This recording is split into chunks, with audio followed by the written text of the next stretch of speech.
ಎಲ್ಲರಿಗೂ ನಮಸ್ಕಾರ ಸ್ನೇಹಿತರೆ. 2025 ಸೆಪ್ಟೆಂಬರ್ 7ರಂದು ರಾಹುಗ್ರಸ್ತ ಚಂದ್ರಗ್ರಹಣ ಇದೆ. ಕುಂಭರಾಶಿಯಲ್ಲಿ ಈ ಗ್ರಹಣವು ಸಂಭವಿಸುತ್ತಿದ್ದು ಭಾರತದಲ್ಲಿ ಗೋಚರ ಸಹ ಆಗುತ್ತದೆ. ಆದ ಕಾರಣಕ್ಕೆ ಚಂದ್ರಗ್ರಹಣದ ಸಮಯದಲ್ಲಿ ಆಚರಣೆ ಅಂದರೆ ಧಾರ್ಮಿಕ ನಂಬಿಕೆಗಳ ಆಧಾರದಲ್ಲಿ ನಡೆದು ಬಂದಂಥ ಆಚರಣೆಗಳು ಇರುತ್ತವೆ. ಭಾದ್ರಪದ ಮಾಸದ ಶುಕ್ಲ ಪಕ್ಷದ ಭಾನುವಾರದಂದು ಪೌರ್ಣಮಿ ದಿನ ಸಂಭವಿಸುವ ಈ ಚಂದ್ರಗ್ರಹಣದ ದಿನ ಭೋಜನ ಯಾವ ಸಮಯದೊಳಗಾಗಿ ಮಾಡಿರಬೇಕು? ಈ ಸಮಯದ ವಿಚಾರಕ್ಕೆ ಯಾರಿಗೆ ಸ್ವಲ್ಪ ಮಟ್ಟಿಗೆ ವಿನಾಯಿತಿ ಇದೆ? ಶ್ರಾದ್ದ ಕಾರ್ಯಗಳ ಆಚರಣೆ, ತರ್ಪಣ ಇತ್ಯಾದಿ ವಿಷಯಗಳಿಗೆ ಸಂಬಂಧಿಸಿದಂತೆ ಪ್ರಮುಖ ಮಾಹಿತಿ ಇಲ್ಲಿ ನೀಡಲಾಗಿದೆ. ಇದೇ ಸೆಪ್ಟೆಂಬರ್ 7ನೇ ತಾರೀಕಿನಂದು ರಾಹುಗ್ರಸ್ತ ಚಂದ್ರಗ್ರಹಣ ಇದೆ. ಭಾದ್ರಪದ ಮಾಸದ ಶುಕ್ಲ ಪಕ್ಷದ ಭಾನುವಾರದಂದು ಪೌರ್ಣಮಿ ದಿನ ಈ ಚಂದ್ರಗ್ರಹಣ ಸಂಭವಿಸುತ್ತಿದ್ದು ಭಾರತ ದೇಶದಲ್ಲಿ ಇದು ಗೋಚರಿಸಲಿದೆ. ಆದ್ದರಿಂದ ಗ್ರಹಣ ಆಚರಣೆಗಳು ಇರುತ್ತವೆ. ಈ ಗ್ರಹಣಕ್ಕೆ ಸಂಬಂಧಿಸಿದಂತೆ ಮುಖ್ಯ ಮಾಹಿತಿಗಳು ಇಲ್ಲಿವೆ. ಇಲ್ಲಿ ನೀಡುತ್ತಿರುವ ಆಚರಣೆಯ ಮಾಹಿತಿ ಇತ್ಯಾದಿ ವಿವರಗಳನ್ನು ಹಿಂದೂ ಧಾರ್ಮಿಕ ನಂಬಿಕೆ ಹಾಗೂ ಜ್ಯೋತಿಷ್ಯದ ಆಧಾರದಲ್ಲಿ ನೀಡಲಾಗುತ್ತಿದೆ. ವೈಯಕ್ತಿಕ ನಂಬಿಕೆಯ ಆಧಾರದ ಮೇಲೆ ಇವುಗಳನ್ನು ಅನುಸರಿಸುವುದು ಅವಲಂಬಿಸಿರುತ್ತದೆ. ಆದ್ದರಿಂದ ಈ ವಿಡಿಯೋದಲ್ಲಿ ಧಾರ್ಮಿಕ ನಂಬಿಕೆ, ಶ್ರದ್ಧೆ ಹಾಗೂ ಅದರ ಸುತ್ತ ಇರುವಂಥ ಆಚರಣೆಗೆ ಸಂಬಂಧಿಸಿದ್ದಾಗಿರುತ್ತದೆ. ಹಾಗಾಗಿ ಈ ಚಂದ್ರಗ್ರಹಣದ ಪ್ರಭಾವದಿಂದ ಯಾವ 5 ರಾಶಿಗೆ ಸೇರಿದ ಜನರು ಸಾಕಷ್ಟು ಆರ್ಥಿಕ ಲಾಭ, ಸಂಪತ್ತು ವೃದ್ಧಿಯಾಗುತ್ತೆ ಎಂಬುದರ ಬಗ್ಗೆ ಸಂಪೂರ್ಣ ಮಾಹಿತಿಯನ್ನು ನೋಡೋಣ ಬನ್ನಿ. ಅದಕ್ಕೂ ಮೊದಲು ನೀವಿನ್ನು ಚಾನಲ್ಗೆ ಸಬ್ಸ್ಕ್ರೈಬ್ ಆಗಿಲ್ಲ ಅಂದರೆ ಈಗಲೇ ಸಬ್ಸ್ಕ್ರೈಬ್ ಆಗಿ, ಹಾಗೆ ವಿಡಿಯೋಗೆ ಲೈಕ್ ಮಾಡಿ, ವಿಡಿಯೋ ಸ್ಕಿಪ್ ಮಾಡದೆ ಕೊನೆ ತನಕ ನೋಡಿ.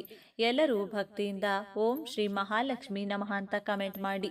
ಭಾರತೀಯ ಸಮಯಕ್ಕೆ ಅನುಗುಣವಾಗಿ ಈ ಚಂದ್ರಗ್ರಹಣವು 2025ರ ಸೆಪ್ಟೆಂಬರ್ 7ರ ರಾತ್ರಿ 9:57ಕ್ಕೆ ಶುರುವಾಗಲಿದ್ದು 2025 ಸೆಪ್ಟೆಂಬರ್ 8ರ 1:26ಕ್ಕೆ ಕೊನೆಗೊಳ್ಳಲಿದೆ. ಮೀನರಾಶಿಯಲ್ಲಿ ಸಂಭವಿಸಲಿರುವ ಈ ಚಂದ್ರಗ್ರಹಣವು ಸರಿಸುಮಾರು 3 ಗಂಟೆ 28 ನಿಮಿಷಗಳವರೆಗೆ ಇರಲಿದೆ. ಈ ಚಂದ್ರಗ್ರಹಣವು ಭಾರತದಲ್ಲಿ ನೋಡಬಹುದಾಗಿದೆ. ಹಾಗಾಗಿ ಈ ಗ್ರಹಣದ ಸೂತಕ ಕಾಲವನ್ನು ಭಾರತದಲ್ಲಿ ಪರಿಗಣಿಸಲಾಗುತ್ತದೆ. ಈ ಸೂತಕ ಕಾಲವು ಗ್ರಹಣ ಶುರುವಾಗುವುದಕ್ಕೂ 9 ಗಂಟೆಯ ಮೊದಲು ಪ್ರಾರಂಭವಾಗುತ್ತದೆ ಮತ್ತು ಗ್ರಹಣ ಕೊನೆಗೊಂಡ ನಂತರ ಇದರ ಸಮಾಪ್ತಿಯಾಗುವುದು. ಇನ್ನು ಆಹಾರ ಸ್ವೀಕಾರದ ವಿಚಾರ. ಸೆಪ್ಟೆಂಬರ್ 7ನೇ ತಾರೀಕು ಸೂರ್ಯ ಉದಯ ಆದಾಗಿನಿಂದ ಮಧ್ಯಾಹ್ನ 12:15ರ ಒಳಗಾಗಿ ಊಟವನ್ನು ಮಾಡಿ ಮುಗಿಸಬೇಕು. ಸಣ್ಣ ವಯಸ್ಸಿನ ಮಕ್ಕಳು, ಅನಾರೋಗ್ಯ ಇರುವಂಥವರು, ವಯಸ್ಸಿನಲ್ಲಿ ಹಿರಿಯರು ಮಧ್ಯಾಹ್ನ 3:15ರವರೆಗೂ ಆಹಾರವನ್ನು ಸೇವನೆ ಮಾಡಬಹುದು. ಅಂದರೆ ಆ ಸಮಯದೊಳಗಾಗಿ ಮುಗಿಸಿರಬೇಕು. ಇನ್ನು ಚಂದ್ರಗ್ರಹಣ ಅದೃಷ್ಟ ರಾಶಿಗಳು ಯಾವುವು ಎಂದರೆ ಮಿಥುನ ರಾಶಿ. ಮಿಥುನ ರಾಶಿಯವರಿಗೆ ಸೂರ್ಯ ಗೋಚಾರದಿಂದ ಶುಭ ಫಲಿತಾಂಶಗಳು ದೊರೆಯುತ್ತವೆ. ಈ ಸಮಯದಲ್ಲಿ ನೀವು ಕೆಲಸದ ಸ್ಥಳದಲ್ಲಿ ಹೆಚ್ಚುವರಿ ಜವಾಬ್ದಾರಿಗಳನ್ನು ಪಡೆಯಬಹುದು. ವೃತ್ತಿಪರವಾಗಿ ಪ್ರಗತಿ ಸಾಧಿಸುವಲ್ಲಿ ನೀವು ಯಶಸ್ವಿಯಾಗುತ್ತೀರಿ. ಆರ್ಥಿಕ ಸ್ಥಿತಿ ಬಲವಾಗಿರುತ್ತದೆ ಮತ್ತು ನಿಮ್ಮ ಸಂಗಾತಿಯ ಬೆಂಬಲವನ್ನು ನೀವು ಪಡೆಯುತ್ತೀರಿ. ನಿಮಗೆ ಮಾನಸಿಕ ಶಕ್ತಿ ಸಿಗುತ್ತದೆ. ನೀವು ವೃತ್ತಿ ಜೀವನದಲ್ಲಿ ವಿದೇಶದಲ್ಲಿ ಹೊಸ ಅವಕಾಶಗಳನ್ನು ಪಡೆಯಬಹುದು ಮತ್ತು ವ್ಯಾಪಾರ ಲಾಭ ಹೆಚ್ಚಾಗುತ್ತದೆ. ನೀವು ವ್ಯವಹಾರದಲ್ಲಿ ಹಲವು ದಿನಗಳಿಂದ ಪಡೆಯಲು ಪ್ರಯತ್ನಿಸುತ್ತಿದ್ದ ಒಪ್ಪಂದಗಳಲ್ಲಿ ಯಶಸ್ಸನ್ನು ಪಡೆಯುತ್ತೀರಿ. ಹೊಸ ಒಪ್ಪಂದಗಳಿಂದ ನಿಮಗೆ ಹಣ ಸಿಗುತ್ತದೆ ಮತ್ತು ನಿಮ್ಮ ಆರ್ಥಿಕ ಸ್ಥಿತಿ ಸುಧಾರಿಸುತ್ತದೆ. ವೈಯಕ್ತಿಕ ಜೀವನದ ಬಗ್ಗೆ ಹೇಳೋದಾದರೆ ವೈಯಕ್ತಿಕ ಜೀವನದಲ್ಲಿ ಅನೇಕ ಸಂತೋಷದ ಕ್ಷಣಗಳನ್ನು ಕಳೆಯಲು ನಿಮಗೆ ಅವಕಾಶ ಸಿಗುತ್ತದೆ. ನೀವು ನಿಮ್ಮ ಸಂಗಾತಿಯೊಂದಿಗೆ ವ್ಯಾಪಾರಕ್ಕೆ ಹೋಗಬಹುದು. ಪ್ರಣಯ ಜೀವನವು ಮೊದಲಿಗಿಂತ ಉತ್ತಮವಾಗಿರುತ್ತದೆ. ಸಿಂಹರಾಶಿ. ಸಿಂಹರಾಶಿಯವರಿಗೆ ಕನ್ಯಾ ರಾಶಿಯಲ್ಲಿ ಸೂರ್ಯನ ಸಂಚಾರವು ಕುಟುಂಬದಲ್ಲಿ ಪ್ರಗತಿ ಮತ್ತು ಸಂತೋಷವನ್ನು ತರುತ್ತದೆ. ನಿಮ್ಮ ಆದಾಯ ಹೆಚ್ಚಾಗುತ್ತದೆ ಮತ್ತು ನೀವು ಉಳಿತಾಯದತ್ತ ಗಮನ ಹರಿಸುತ್ತೀರಿ. ವೃತ್ತಿ ಜೀವನದಲ್ಲಿ ಪ್ರಯಾಣಗಳು ಪ್ರಯೋಜನಕಾರಿಯಾಗುತ್ತವೆ ಮತ್ತು ನಿಮಗೆ ಮನ್ನಣೆ ಸಿಗುತ್ತದೆ. ವ್ಯವಹಾರದಲ್ಲಿ ಲಾಭ ಮತ್ತು ಹೊಸ ಒಪ್ಪಂದಗಳು ಇರುತ್ತವೆ.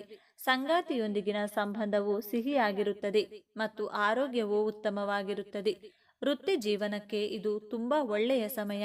ಕೆಲಸದ ಸ್ಥಳದಲ್ಲಿ ನಿಮ್ಮ ಕೆಲಸವನ್ನ ಪ್ರಶಂಸಿಸಲಾಗುತ್ತದೆ ಮತ್ತು ನಿಮ್ಮ ಗೌರವ ಹೆಚ್ಚಾಗುತ್ತದೆ.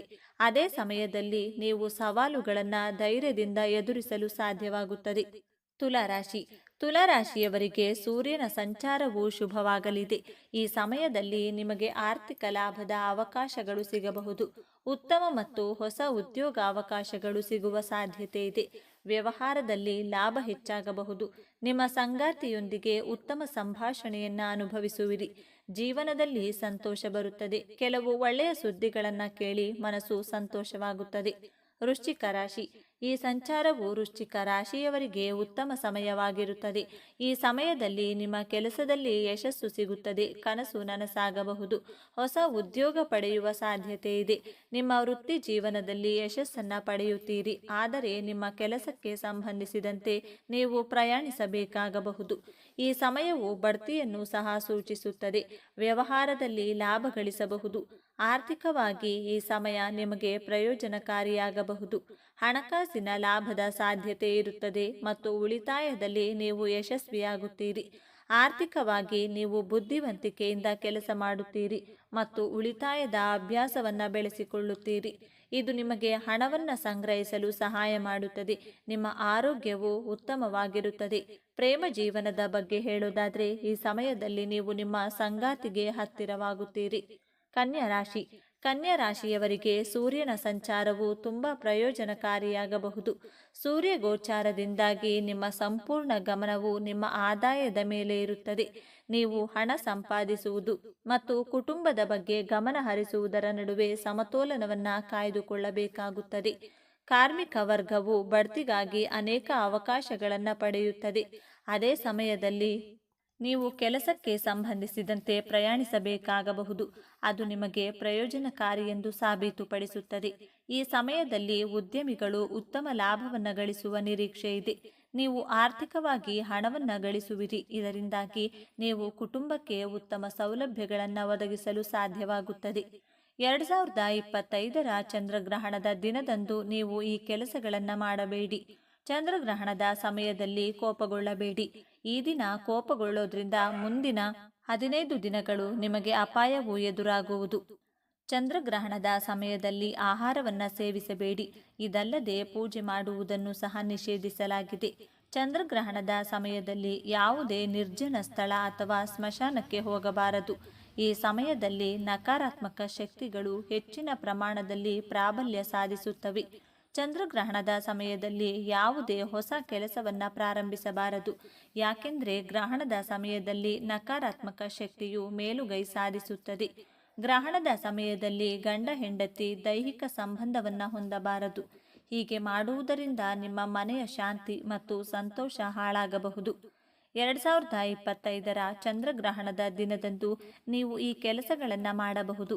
ಚಂದ್ರಗ್ರಹಣದ ಸಮಯದಲ್ಲಿ ಒಬ್ಬರು ದೇವರ ಮಂತ್ರಗಳನ್ನು ಪಠಿಸುವುದು ತುಂಬಾನೇ ಒಳ್ಳೆಯದು. ಇದು 10 ಪಟ್ಟು ಹೆಚ್ಚು ಶುಭ ಫಲಗಳನ್ನು ನೀಡುತ್ತದೆ ಎನ್ನುವ ನಂಬಿಕೆ ಇದೆ. ಚಂದ್ರಗ್ರಹಣದ ನಂತರ ಶುದ್ಧ ನೀರಿನಿಂದ ಸ್ನಾನ ಮಾಡಿ ಬಡವರಿಗೆ ನಿಮ್ಮ ಕೈಲಾದಷ್ಟು ದಾನವನ್ನು ಮಾಡಬೇಕು. ಚಂದ್ರಗ್ರಹಣದ ನಂತರ ಇಡೀ ಮನೆಯನ್ನು ಶುದ್ಧೀಕರಿಸಬೇಕು. ಹೀಗೆ ಮಾಡೋದ್ರಿಂದ ಮನೆಯಲ್ಲಿರುವ ಎಲ್ಲ ನಕಾರಾತ್ಮಕ ಶಕ್ತಿಗಳು ದೂರವಾಗುತ್ತವೆ. ಗ್ರಹಣದ ಸಮಯದಲ್ಲಿ ಹಸುಗಳಿಗೆ ಹುಲ್ಲು, ಪಕ್ಷಿಗಳಿಗೆ ಆಹಾರ ಮತ್ತು ನಿರ್ಗತಿಕರಿಗೆ ಬಟ್ಟೆಗಳನ್ನು ದಾನ ಮಾಡುವುದರಿಂದ ಅನೇಕ ಪಟ್ಟು ಹೆಚ್ಚಿನ ಪುಣ್ಯ ಸಿಗುತ್ತದೆ ಎನ್ನುವ ನಂಬಿಕೆ ಇದೆ. ಚಂದ್ರಗ್ರಹಣದ ದಿನದಂದು ನೀವು ಯಾವುದೇ ಕೆಲಸಗಳನ್ನು ಮಾಡಲು ಹೊರಟರೂ ಅದರ ಬಗ್ಗೆ ಸರಿಯಾಗಿ ಯೋಚಿಸಿ ನಂತರ ಮಾಡಬೇಕು.